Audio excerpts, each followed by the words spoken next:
Halo Kak, balik lagi nih. Kali ini kita akan membahas film yang berdasarkan kisah nyata. Film ini berjudul The Good Nurse, yang akan menceritakan tentang dua orang perawat di rumah sakit. Dan salah satu dari perawat tersebut ada kaitannya dengan kematian banyak pasien di rumah sakit yang berbeda. Oke deh Kak, tanpa perlu berlama-lama lagi, langsung aja kita masuk di alur ceritanya. Tapi sebelum itu kita intro dulu kali ya.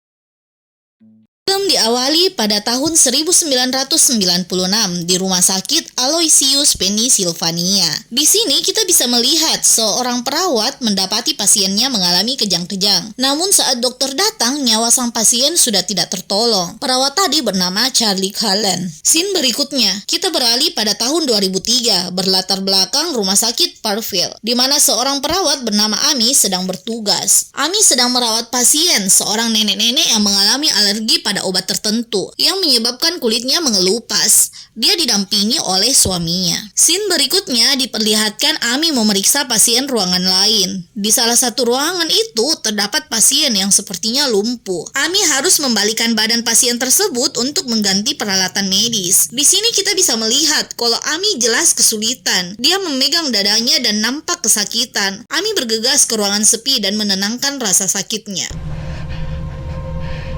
Diketahui di sini, Amy adalah seorang single parents. Dia tulang punggung keluarga dan memiliki dua anak perempuan yang masih kecil. Anaknya bernama Ales dan Maya. Amy juga membayar seorang pengasuh yang bernama Jackie untuk menjaga anaknya di rumah saat dia sedang bekerja.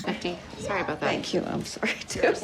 Scene berikutnya, kita diperlihatkan Amy pergi ke dokter untuk melihat kondisinya. Di sini, dokter mengatakan kalau dia menderita penyakit jantung koroner, yang merupakan gangguan fungsi jantung akibat otot jantung yang kekurangan darah karena penyumbatan atau penyempitan pada pembuluh darah koroner. Dokter menyarankan agar Amy berhenti bekerja, tapi dia tidak bisa melakukannya karena belum memiliki asuransi. Asuransi akan dia dapatkan 4 bulan lagi. Saat Amy kembali bekerja, dia melihat perawat baru yang ditugaskan berdiri di samping cairan infus. Pria ini bernama Charlie Cullen. Amy mengajak Charlie berkeliling. Mereka masuk ke ruangan penyimpanan obat yang bisa diakses menggunakan kode perawat mereka. Amy juga masuk ke ruangan pasien dan memperkenalkan Charlie dengan nenek yang dirawatnya. I want to introduce you to Charlie.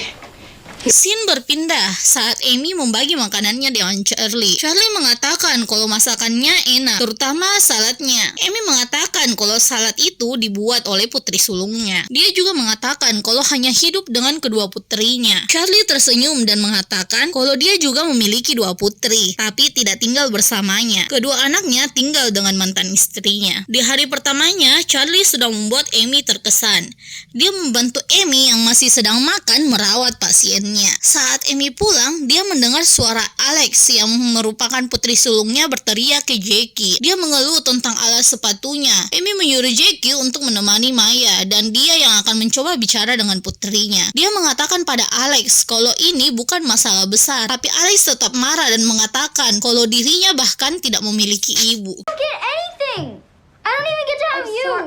Saat Amy sedang bekerja merawat pasien, lagi-lagi Amy mengalami sakit pada dadanya. Dia kesulitan bernafas. Saat mencoba mengatasinya, Charlie melihatnya. Dia pun memberitahu Charlie tentang penyakit yang dideritanya. Amy menjelaskan kalau dirinya belum memiliki asuransi kesehatan dan meminta Charlie untuk merahasiakan penyakitnya dari orang-orang di rumah sakit. Dia khawatir akan dipecat. Padahal butuh 4 bulan lagi untuk mendapatkan asuransi. Charlie berjanji akan membantu Amy melewati 4 bulan itu. Scene berikutnya, kita diperlihatkan saat Charlie datang menjemput Amy bekerja. Saat tiba di rumah sakit, Amy dikejutkan dengan kabar kematian Anna Martinez, nenek yang dirawatnya. Keadaannya bisa dibilang cukup baik. Penyebab kematiannya belum diketahui. Sesaat sebelum kematian Anna, kondisinya tiba-tiba drop, lalu meninggal dunia. Saat Amy dan Charlie membersihkan jasad Anna, Charlie sedikit bercerita kalau dulu sang ibu juga meninggal di rumah sakit. Saat dia tiba, jasad ibunya sempat menghilang. Dalam beberapa jam, jasadnya ditemukan dan ketika ditemukan, kondisinya separuh tidak tertutup, alias berantakan. Untuk waktu yang lama seperti itulah Charlie mengingatnya. 7 minggu kemudian, kita diperlihatkan dua orang detektif yang bernama Brown dan Danny Belwin menuju ke rumah sakit untuk menghadiri rapat tentang kematian janggal seorang pasien. Well, nice to meet you all. Di sana sudah ada Linda Garan, manajer rumah sakit yang didampingi pengacaranya yang bernama Duncan Betty untuk mengurus masalah tersebut. Pengacara menjelaskan bahwa ada kejadian janggal atas kematian pasien, namun mereka belum menemukan apapun yang terkesan disengaja. Kedua detektif heran kenapa mereka ada di sana. Linda mengatakan kalau dia juga berpikir ini bukan urusan polisi, tapi Kementerian Kesehatan yang memerintahkan mereka kalau harus melibatkan kepolisian. Saat Danny Baldwin memeriksa daftar obat, detektif Brown bertanya kemana jasad pasien. Where's Mrs. Martinez's body? Linda menjelaskan kalau jasadnya sudah diberikan ke pihak keluarga dan telah dikremasi. Kedua detektif ini heran kenapa keluarga korban tidak diberitahu bahkan setelah 7 minggu kematian. Mereka mengatakan sebelumnya melakukan penyelidikan internal terlebih dahulu. Setelah itu, kedua detektif menyarankan akan melakukan investigasi untuk staf-staf rumah sakit. Well, all are listed. Saat melakukan penyelidikan, Baldwin menemukan kalau 8 tahun yang lalu di Pennsylvania ada seorang perawat yang dituduh melakukan pelanggaran kriminal. Perawat itu bernama Charlie Cullen. Saat Brown menelpon polisi setempat, mereka mengatakan kalau ada notes yang tertempel di berkasnya, tertulis digoxin yang merupakan jenis obat. Mereka juga mengatakan kalau Charlie pernah ditahan karena menerobos masuk dan penganiayaan tahun 1995, tetapi tuntutannya dicabut. Scene berpindah saat makan di kantin, di mana semua staf ada di sana. Linda dan pengacaranya memberikan pengumuman bahwa akan ada polisi yang melakukan investigasi kepada semua staf. Betty yang merupakan pengacara mengatakan untuk menjaga kerahasiaan pasien, mereka memberi peringatan untuk tidak melakukan wawancara tanpa didampingi pihak rumah sakit. Hari ini giliran Amy yang didampingi Linda untuk melakukan wawancara bersama detektif. Hi, Amy. Bye. Tapi tiba-tiba Linda dipanggil oleh salah satu karyawan. Kepergian Linda dimanfaatkan oleh kedua detektif ini. Mereka menyodorkan hasil lab Anna Martinez untuk mendengar pendapat Amy. Amy menyampaikan kalau ada yang salah dengan kadar gula Anna Martinez. Ada insulin di dalam jaringannya yang mungkin saja sengaja dimasukkan oleh seseorang. Mengingat insulin tidak masuk dalam daftar pengobatan Anna. Detektif bertanya apakah pemberian insulin ini fatal atau tidak. Amy menjawab kalau ini bisa sangat fatal dan disebut sebagai kesalahan pengobatan ganda. Tidak lama berselang, Linda kembali ke dalam ruangan. Brown mengalihkan pertanyaan dengan bertanya kedekatan Amy dengan Charlie. Apakah mungkin Charlie terlibat dalam kasus ini? Linda menyela agar jangan buru-buru mengambil kesimpulan. Sebelum pergi, Amy mengatakan kepada para detektif kalau Charlie orang yang sangat baik dan tidak mungkin melakukan kesalahan seperti itu. Thank you, Amy. Saat melakukan CPR, Amy kembali merasakan sakit pada dadanya. Di sini kita diperlihatkan Charlie sedang mengambil obat buat Amy dan menyuruhnya untuk meminumnya. Amy mengatakan kalau Charlie akan dalam masalah jika ketahuan. Charlie pun menjelaskan kalau ada kesalahan pada alat ini. Jika dia terlambat membatalkan, itu tetap terbuka. Amy, stop now, please. Don't worry. I'm gonna help you get through this. Scene berikutnya kita kembali diperlihatkan kedua detektif Baldwin and Brown yang mengetahui kalau Charlie sudah bekerja di 9 rumah sakit. Mereka mencoba mencari informasi dengan menelpon rumah sakit tersebut, tapi sayangnya tidak menemukan informasi apapun. Keesokan harinya, Baldwin datang menemui Linda untuk mengambil berkas pengambilan obat dari data rumah sakit penyimpanan obat. Namun data tersebut hanya berisikan data selama 4 minggu. Linda menjelaskan bahwa alat di ruangan itu hanya bisa menyimpan data selama 4 minggu. Data yang lain sudah terhapus secara otomatis. Sang detektif menyadari kalau Linda sedang berbohong untuk melindungi rumah sakit dari masalah. Baldwin berteriak karena emosi dengan sikap Linda. Hal itu membuat detektif dilarang lagi masuk ke rumah sakit yang membuat kasus ini semakin susah untuk dipecahkan. Excuse me. Sit the fuck down! Scene beralih. Di sini kita diperlihatkan pasien yang mengalami kecelakaan yang bernama Kelly. Dia sedang masa pemulihan. Amy merawatnya. Dia didampingi oleh suaminya dan anaknya yang masih bayi. Suaminya yang diketahui bernama Tom meminta izin untuk membawa bayinya karena tidak ada yang bisa menjaganya di rumah. I know you're not supposed to have babies in here, but I really didn't have anyone else who could take her. Keesokannya di rumah sakit, saat Amy datang memeriksa Kelly dan membahas betapa manisnya Vanessa, Kelly tidak mengenal bayinya sendiri. Kondisinya tiba-tiba memburuk. Dia bergegas menelpon Tom agar segera ke rumah sakit. Saat Amy memeriksa data labnya, ternyata terdapat insulin di jaringan tubuh Kelly. Tidak berselang lama, Kelly pun dinyatakan meninggal dunia.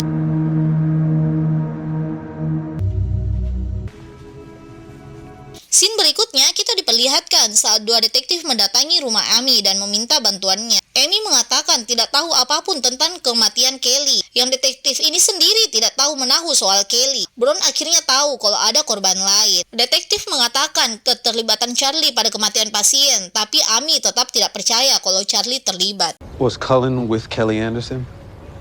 This has nothing to do with Charlie. Di sini kita diperlihatkan Amy yang bertemu teman lamanya yang ternyata sahabatnya ini pernah bekerja dengan Charlie. Dia memberitahu Amy kalau banyak rumor negatif yang beredar tentang Charlie. Charlie terlibat atas kematian banyak pasien dengan membuatnya overdosis. Dia juga mengatakan kalau ditemukan insulin di cairan infus pasien yang meninggal. Dan memberitahu Amy kalau banyak tusukan jarum di ruang penyimpanan kantong infus. But we used to get codes every night.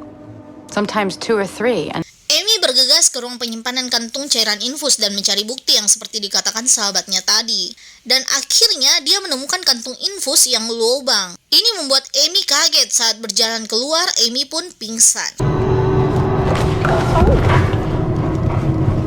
Saat terbangun, dia sudah dalam kondisi terinfus, yang di sampingnya sudah ada Charlie. Amy nampak gugup dan takut dengan Charlie. Charlie yang belum tahu apapun bersikap seperti biasa pada Amy, baik dan perhatian. Akhirnya, Amy mau membantu detektif untuk menyelidiki Charlie dan mencari bukti.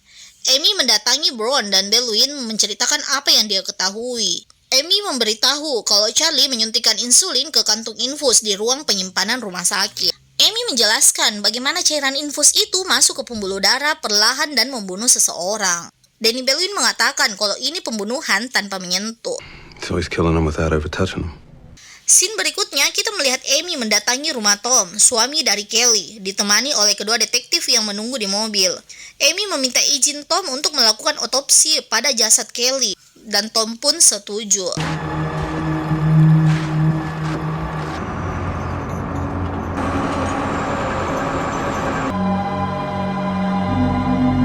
Di rumah sakit, Amy mengawasi Charlie. Saat Charlie mengganti kantung cairan infus pasien, Amy melihatnya dan menggantinya dengan yang baru. Di sini kita melihat Charlie dipanggil oleh Linda dan pengacaranya. Linda mengajukan beberapa pertanyaan ke Charlie. Mereka mencari kesalahan agar dapat memecat Charlie dan akhirnya Charlie dipecat hanya karena salah menulis tanggal pada lamaran kerjanya. Alasan yang sangat tidak masuk akal. Sepertinya Linda menyadari sesuatu dan mencari jalan aman dengan memecat Charlie. Saat mengurai bukti, detektif dan Amy mendapat kabar kalau Charlie dipecat dari Parkville. Akhirnya, seperti rumah sakit sebelumnya, mereka hanya memecatnya dan diam tentang masalah ini. Di rumah, Amy dikejutkan oleh Charlie yang sudah ada di sana dan bermain dengan kedua putrinya. Amy menyuruh Charlie pergi dengan alasan kalau dirinya butuh waktu dengan anaknya. Keesokan harinya, Amy bersama Bron dan Baldwin melakukan rencana untuk menjebak Charlie. Amy mengajak Charlie bertemu. Mereka ingin merekam Charlie mengaku. Setelah sampai di tempat pertemuan yang dimana semua percakapan akan direkam, Amy nampak gugup. Dia kesulitan mengatur nafasnya. Saat tiba di restoran, Charlie menggunakan baju perawat. Dia bercerita pada Amy kalau dia sudah mendapatkan pekerjaan baru di rumah sakit Elmsworth dan sudah mulai bekerja malam ini. Amy nampak bingung harus mengatakan apa agar Charlie mengaku. Namun Charlie sendiri sudah tidak ingin membahas tentang rumah sakit itu lagi. Saat Amy berusaha menggalinya lebih jauh, Charlie sendiri nampak kesal dan mulai membahas hal lain lalu pergi. Saat Charlie pergi, kedua detektif menelpon kepolisian untuk menahan Charlie. Tetapi sayang, mereka hanya bisa menahannya selama 48 jam alias 2 hari. Saat diinterogasi oleh Bron dan Danny, Charlie tidak ingin membicarakan atau membahas apapun. Dia diberi berbagai pertanyaan oleh detektif. Charlie hanya berteriak. Sesaat sebelum dibebaskan, Amy menemui Charlie. Amy meminta Danny melepas borgol Charlie. Dia pun melepas jaketnya untuk diberikan pada Charlie.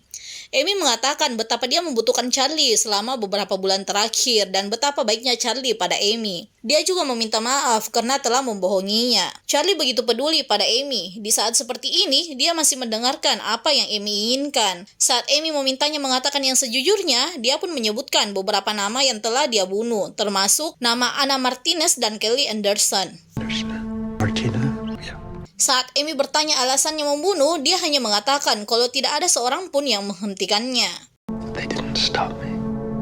Untuk menghindari hukuman mati, Charlie Cullen mengaku bersalah atas pembunuhan 29 orang yang diyakini jumlah korban sesungguhnya adalah 400 orang.